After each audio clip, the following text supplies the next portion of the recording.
శ్రీ వెంకటేశ్వరుడికి శనివారం అంటే ఎందుకు ఇష్టం?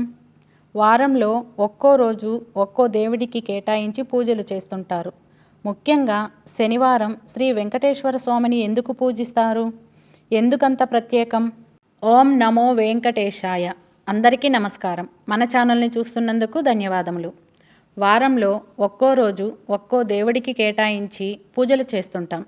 సోమవారం శివుడు, మంగళవారం సుబ్రహ్మణ్యుడు, ఆంజనేయుడు, బుధవారం గణపతి లేదా అయ్యప్ప, గురువారం సాయిబాబా, శుక్రవారం లక్ష్మీదేవి, శనివారం శ్రీ వెంకటేశ్వర స్వామి, ఆదివారం సూర్యుడు.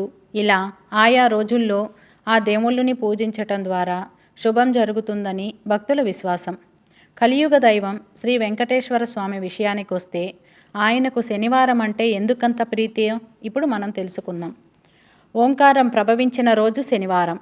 శ్రీనివాసుడిని భక్తి శ్రద్ధలతో పూజించే వాళ్లకు శనీశ్వరుడు పీడించనని మాట ఇచ్చిన రోజు శనివారం. వెంకటేశ్వర స్వామిని భక్తులు మొట్టమొదటిసారి దర్శించిన రోజు శనివారం. ఆలయ నిర్మాణం చేయమని శ్రీనివాసుడు తొండమాన్ చక్రవర్తిని ఆజ్ఞాపించిన రోజు శనివారం.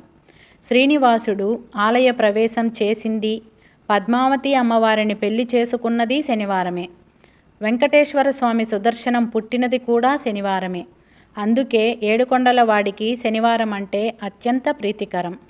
ప్రతి శనివారం రావి చెట్టుకి 3 ప్రదక్షిణలు చేస్తే అంతా శుభమే కలుగుతుందని భక్తుల యొక్క విశ్వాసం.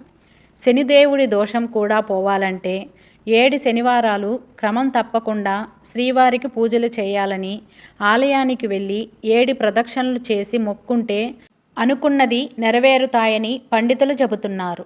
ఎవరైనా సరే నమ్మకంతో పిలిస్తే ఆయన తప్పకుండా స్పందిస్తాడు. మీరు కూడా ఒక్కసారి భక్తితో నమ్మకంతో గోవిందా గోవిందా అని పిలవండి. ఈ వీడియో నచ్చితే లైక్ చేయండి, షేర్ చేయండి. ఇలాంటి భక్తి కథల కోసం సబ్స్క్రైబ్ చేసుకోండి. ధన్యవాదములు.